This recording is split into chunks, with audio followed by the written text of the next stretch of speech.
With this new Armed Forces pension calculator, those within the 2015 McCloud Remedy period will now be able to compare which pension option is best for them. Let's have a look. Hey everyone, and welcome to The Savvy Squaddy. In this video I'll be going through the new and improved Armed Forces pension calculator. The previous calculator, whilst it did the job, was very generic and it left out many options that were applicable to individual users.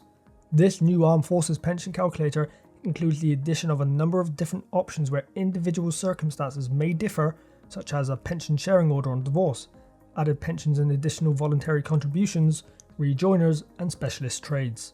However, there are still some exceptions which I will show on screen now. Also, like the previous calculator, this will only work if you are still a serving member of the UK Armed Forces. Unfortunately, it does not work for veterans, but as a veteran, you are able to request a pension forecast from Veterans UK by filling out a Form 14. A link to the Gov webpage with the form is linked below. So for the purposes of this video, I will use a soldier who started as a private and worked his way up to Warrant Officer Class 1 and retired from the British Army after serving 24 years. I will use this exact same career progression example for both someone who joined in 1999 and has the majority of their service on the Armed Forces Pension Scheme 75, with a bit of time on the AFPS 15, and also someone who joined in 2005 who has time on both the 05 and 15 pension schemes. There will be timestamps in the description below if you wish to jump to the example which best applies to you.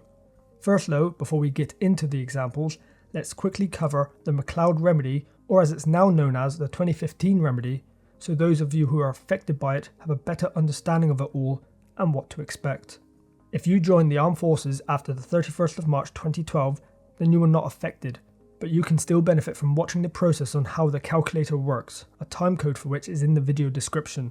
However, if you were serving in the Armed Forces on or before the 31st of March 2012 and were still serving on or after the 1st of April 2015, then you were in scope for the 2015 Remedy, even if you had a break in service of less than 5 years. If you are one of those affected people, then you will have the option to choose whether you would like to receive your Legacy Scheme benefits or equivalent AFPS 15 benefits for the Remedy period, which is the 1st of April 2015 to the 31st of March 2022, so a 7-year period. Everyone serving in the Armed Forces from the 1st of April 2022 moved to the AFPS 15 and all Legacy Schemes were closed on the 31st of March 2022, but don't worry, your benefits in those previous schemes are protected. Now, there are 3 cohorts of affected people, and the implementation of the Remedy period varies with each. First up are those in the immediate choice cohort. These are people who have either left the forces or will have left by the 1st of October 2023 with a pension or EDP in payment. Starting from the 1st of October 23, Veterans UK will contact these individuals or their family if the individual has sadly died within 18 months. They will receive a remedial service statement explaining their remedy options, and they'll be asked to make a choice. This process is called immediate choice. After getting the RSS, immediate choice members have up to 1 year to decide. Their benefits will remain the same until they choose. If no choice is made within the year, benefits might be rolled back to their Legacy Scheme. Once immediate choice members receive their RSS and decide, their pension might be adjusted based on their choice, meaning they could receive more or less benefits, which will either be refunded or recovered. The next cohort is similar to the previous, as they have either left or will have left by the 1st of October 23, but with no benefits in payment. They will have deferred benefits, as they are not entitled to an immediate pension or EDP. They too will be provided with a RSS within 18 months from the 1st of October 2023. This first remedial service statement won't allow them to choose unless their deferred benefits are ready to be paid. Rather, this RSS will simply compare the pension benefits for the Remedy period for information purposes only. Afterward, if they have deferred benefits, they can ask for an RSS every year until their pension benefits are due. Then they'll need to choose their Remedy option. And the final cohort are known as the Deferred Choice Underpin, or DCU. These are people who will have benefits become payable from the 1st of October 23 onwards.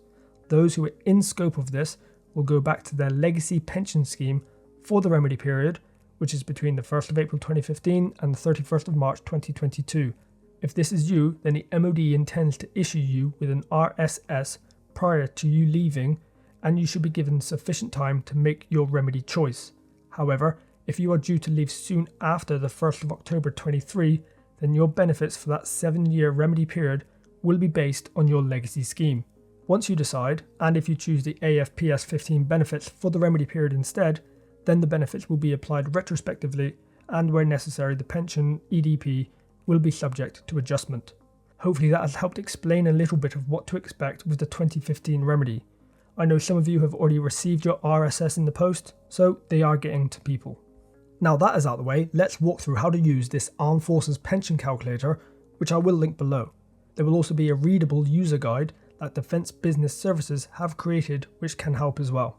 We shall use Joe as an example, who joined the British Army in 1999 and is due to leave at the end of 2023 as a W01. This example will cover the most generic, uncomplicated career of someone who completes a full career and works their way up through the ranks. Your situation may be different to Joe's, and you have to fill out certain boxes differently to me, and you may also be presented with different options. I cannot cover every eventuality in this video. If you are confused about some of the options you have been presented, then click on the user guide, which is linked below, and that should be able to help you. Once you click on the calculator link, you will end up on this landing page. Important to note, and it says it at the bottom, these calculations are for guidance use only and not to be used for financial advice. But you want to click that you've read the terms and conditions and then click continue. The next page is where you decide what you want to do, and for most it will be make a new prediction, and then click continue. The personal details page comes up next, and that's where you input your, personal details. Service is pretty self-explanatory. Your engagement type is your current engagement, so if you're now FTRS but had some time in the regs, you should select FTRS for this option. There will be an option for past service later on if that does apply to you. Input your current rank at the time of filling out this calculator. Hopefully you know your date of birth and when you signed on the dotted line. If you are unsure, check JPA or My Details on Defence Gateway, and this is also where you can find the date of your final day of service. If you anticipate on leaving sooner, then input that date instead. Once completed, click continue. The calculator will now use the info you provide to make a unique pathway based on your answers. It will only show you choices that were or are available to you and your service. So, depending on your specific circumstances, you may be presented with different questions to me. As I said earlier, I cannot cover every eventuality. The next screen up is pension sharing order, which comes around if you have had a divorce. If this does affect you, then the details you require should be on your PSO order that you would have received. Also, if you are in scope for the 2015 pension remedy choice, then you will have to wait until you receive your remedial service statement in the post, which will contain the required detail. Currently for Joe, it's a no for this screen. On to the next one, and that is the added pension, added voluntary contributions. Joe hasn't done either of these. If you are eligible for the remedy, then you will be provided with a refund for the remedy period. Remember, whilst I'm saying no to these options and not going into the finer detail of each one, the PDF guide does, and that is linked below should any of these options apply to you. Next up is the breaks in service option. This could be anything from unpaid maternity leave to some time in detention. If given the option to answer a previous question about rejoining, then you do not need to input those details again here. Click continue and move on to the next screen, which is where you start to input your service history. You'll need your previous pay slips to help with this next bit. They can all be found on JPA or on My Pay on Defence Gateway. It will first ask you what your rank and pay was on the 1st of April 2015. This is because pay reforms were introduced in 2016, so it is important for the calculator to understand the impact this may have had on your pay. Certain people had pay protection to prevent their pay from decreasing, so their pay stayed the same rate as a special determined rate of pay for a set time. You can check this on your pay statement labelled SDRP with the annual salary and end date in the information box. You may have also been on a standstill rate of pay due to a promotion or transfer in service. If this is the case, then you will find SSRP with your annual salary and end date in the information box, and you will need to provide the relevant information for the calculator to use. You can find the supplement level and increment level you are on within your paycheck if you are currently not sure. Do not click continue during this bit, click add instead, as you need to provide service history up until the present time. Once you have done this for 2015, it will ask again for 2016, and then subsequently it will then just ask you to input your rank, the effective date of that rank, and the supplement and increment level you were on for each rank up until the present time. Once you are happy, click Continue. It then asks about if you have had any flexible service, whether or not you have transferred in from another public service pension scheme, and whether you will be discharged on ill health. Fill in as appropriate for yourself. Then on to the penultimate page, and that is where you anticipate the rank you will be upon leaving the service and provide an estimate for when you will promote to those subsequent ranks. Remember, the pension calculator forecast is for guidance purposes only and not intended to provide you with any financial advice, and part of this is because of the uncertainty that can come with promotion, and what you might expect to happen may not actually come to fruition. Once you are happy, click Continue, and that brings us to the final page where all the numbers are. First up on this page is just a confirmation of your personal details. One to note here is that you will see that Joe enlisted in 1999, but his reckonable service didn't start until 2001. This is the date the pension benefits are calculated from, and that is because under the AFPS 75 pension benefits start from age 18 for other ranks and age 21 for officers. Joe joined when he was 16, so the first year and a half he did not count towards his pension. This aspect only affects those on the 75 scheme. The 05 and 15 schemes count reckonable service from date of enlistment and not date of turning 18. Next bit down is a visual graph of the benefits, but I'll come back to that in a bit. And after that we start seeing the dual forecast depending on which option you decide, and it can look a bit confusing. The purple left hand side is if you choose to stick with your legacy scheme for the remedy period up until April 2022, which if you leave the armed forces after the 1st of October 23 will happen automatically. You would then be on the AFPS 15 from April 2022 onwards along with everyone else. So if you're leaving after October 23 and are also eligible for the remedy period, then the purple box is what you will get when you leave. You will then have to make a conscious choice to choose the right hand light blue side, which would see you stay on the 15 scheme from 2015 onwards. Having them both side by side helps with the comparison of which option will best suit you in retirement. The first bit in this new dual forecast is just showing you your service details for each option, and you can see the only real difference between these two are the reckonable service length amounts for each scheme, which is to be expected. It is that difference between the two, those 7 years, which accounts for the remedy period. But now for what most people have been waiting for, and that is the actual numbers. Let's get into them, and we'll start with the forecast should you choose to stay with your legacy scheme up until April 2022, which is the left hand side. You can see that when Joe comes to leave the army at age 40, he will receive an annual taxable income of £16,824 or £1,402 a month before tax. This is made up of the immediate pension that is paid from the 75 scheme and the small amount of EDP from the 15 scheme. If you are unsure what EDP is, then check out my dedicated video on the benefit to learn more. A link will be in the description. But also upon leaving, Joe will receive a tax-free lump sum of £52,857. Again, this is made up of a lump sum payable from the 75 scheme and the EDP lump sum payable from the 15 scheme. Joe will continue to receive that £1,400 monthly income until he reaches state pension age, which for him is 68 years old. Once he reaches that age, Joe then claims his AFPS 15 deferred pension. His EDP income stops, and now the 15 pension kicks in, taking his new annual income up to £18,104 or £1,508 a month before tax. It is important to note that the numbers you see on screen are in today's prices. Your AFPS benefits may be adjusted each year in line with inflation. How and when it happens varies with each scheme. Now let's go through the right hand side forecast should Joe choose to stick with being moved onto the AFPS 15 from April 2015. Upon leaving the army, he will now have an annual income of £13,835 or £1,152 a month before tax. That is nearly £3,000 less per year than if he stuck with his legacy scheme. We can see the decrease in the 75 immediate pension that he will experience and the increase in the 15 EDP. He would also receive a tax-free lump sum of £52,742 upon leaving. Again, we can see the decrease and increase with both schemes he is a member of. This amount is quite close to the legacy scheme forecast, but that does still win out by an extra £115.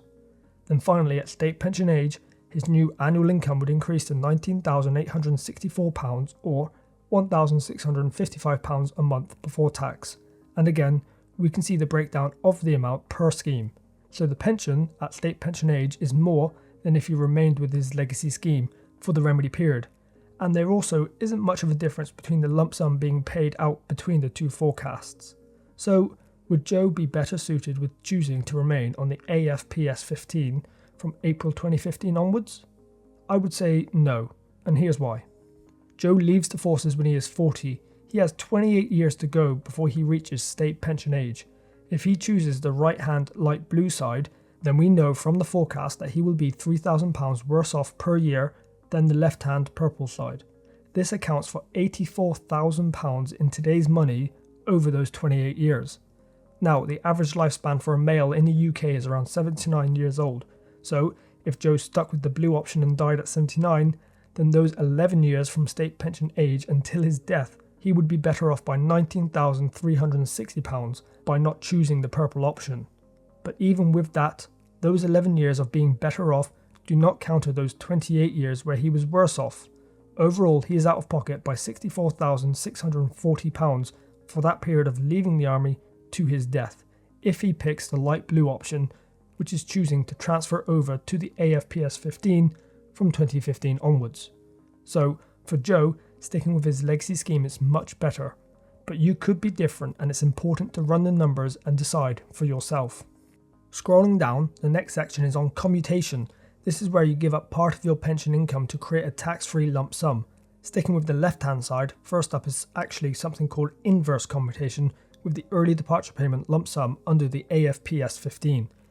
If commutation is giving up your income to create a lump sum, then inverse commutation is giving up your tax-free lump sum to increase your taxable income.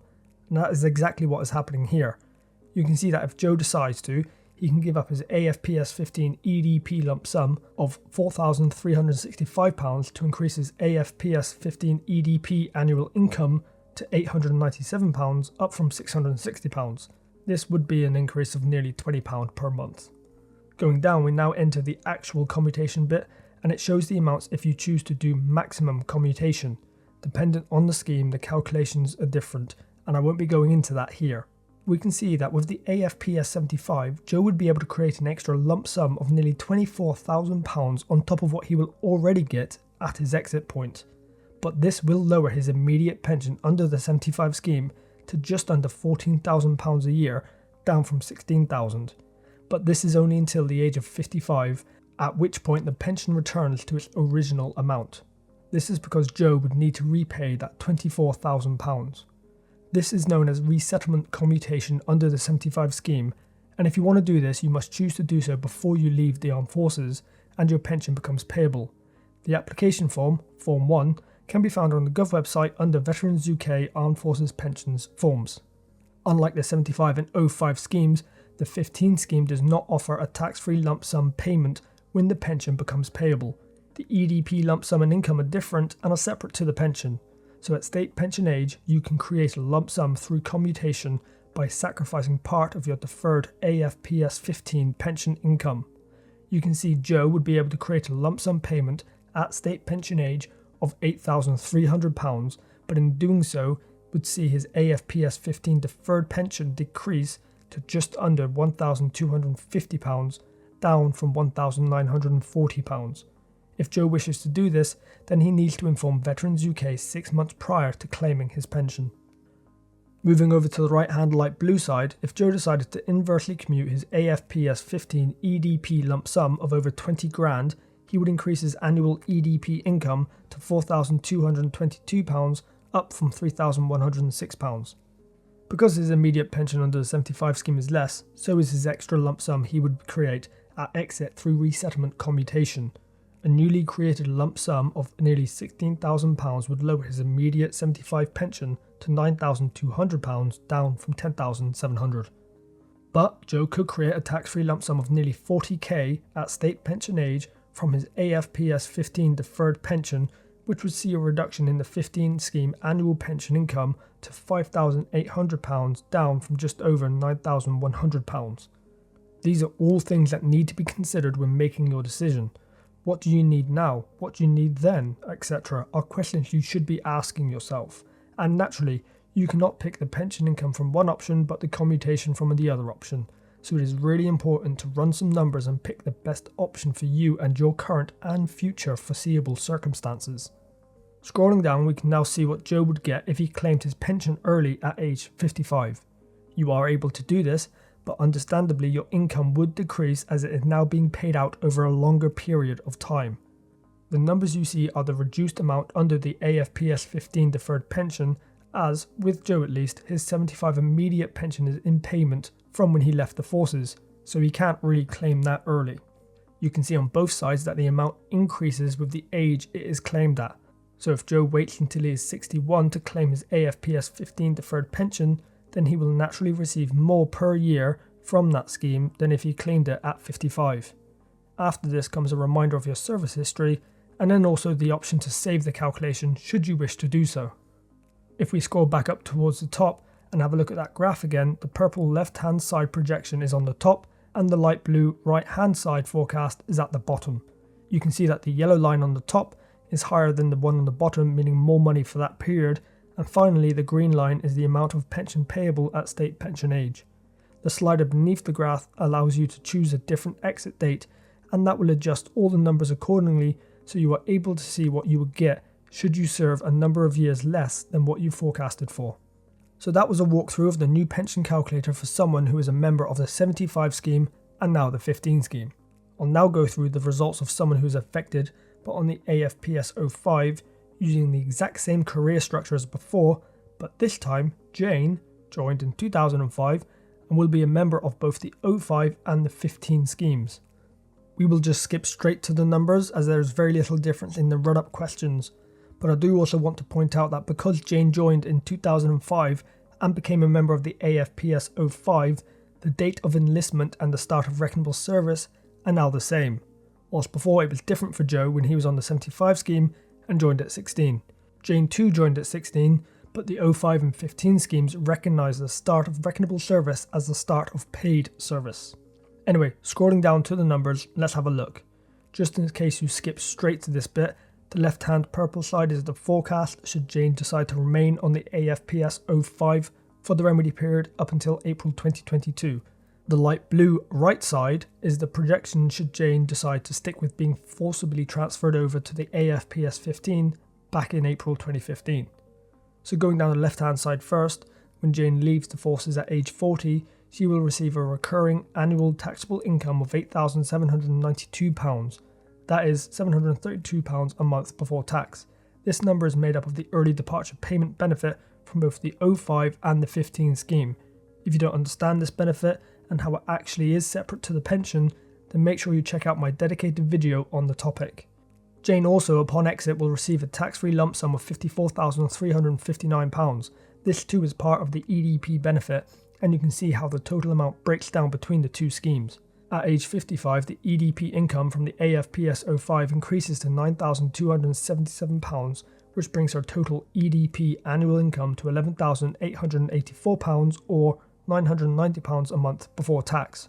I explain why this happens in that dedicated video, which I will link below. There are different rules for EDP under the AFPS 15, which is why it does not increase at age 55 the same way it does for the 05 scheme. Then at age 65, Jane is now able to claim her deferred pension from the AFPS 05. This means her EDP income under the 05 scheme stops and it is replaced by the 05 deferred pension. Her new total annual income is now almost £15,000 and is made up of both the 05 pension and the 15 EDP income. Also, at 65, she will receive another lump sum. Jane will receive just over £37,000 as a tax-free lump sum payment under the AFPS 05. Not too shabby at all.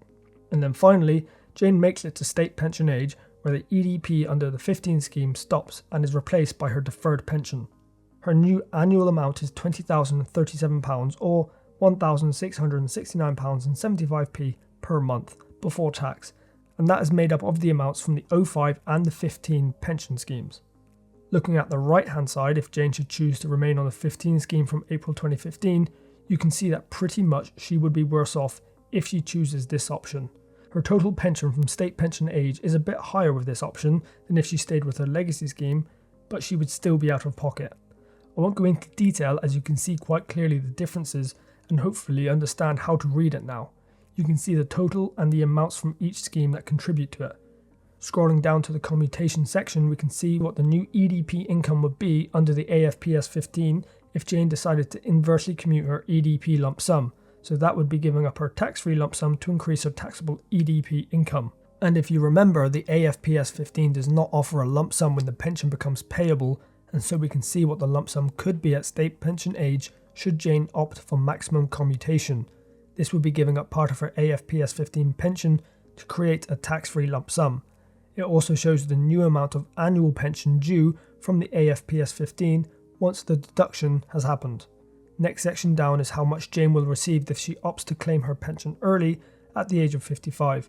Naturally, if she claims it early, then the amount will be less due to it being paid out over a longer period of time. We can see the lump sum from the 05 scheme and the amounts of annual pension from the 05 and 15 schemes too.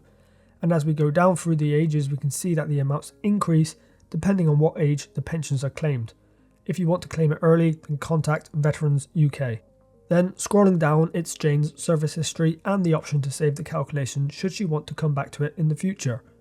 And there you have it, 2 different projections for someone who might be either on the 75-15 pension schemes or the 05-15 pension schemes. Hopefully you are now able to read and understand this new pension calculator, and that it is able to help you get to grips with your pension scheme. People seriously underestimate how important their pension is, and many people do not understand it. We in the armed forces have one of the best pension schemes in the UK, and so many people take this for granted and are completely ignorant to that fact. This calculator should really help you understand what benefits could be coming your way in the future and allow you to better plan for retirement and future employment. I do have a few future video ideas I want to create using this calculator, so stay tuned for that. Some of them could help you decide in what direction you might want to take your career. Have you used this calculator yet? Has it helped you better understand your entitlements? Let me know in the comments below.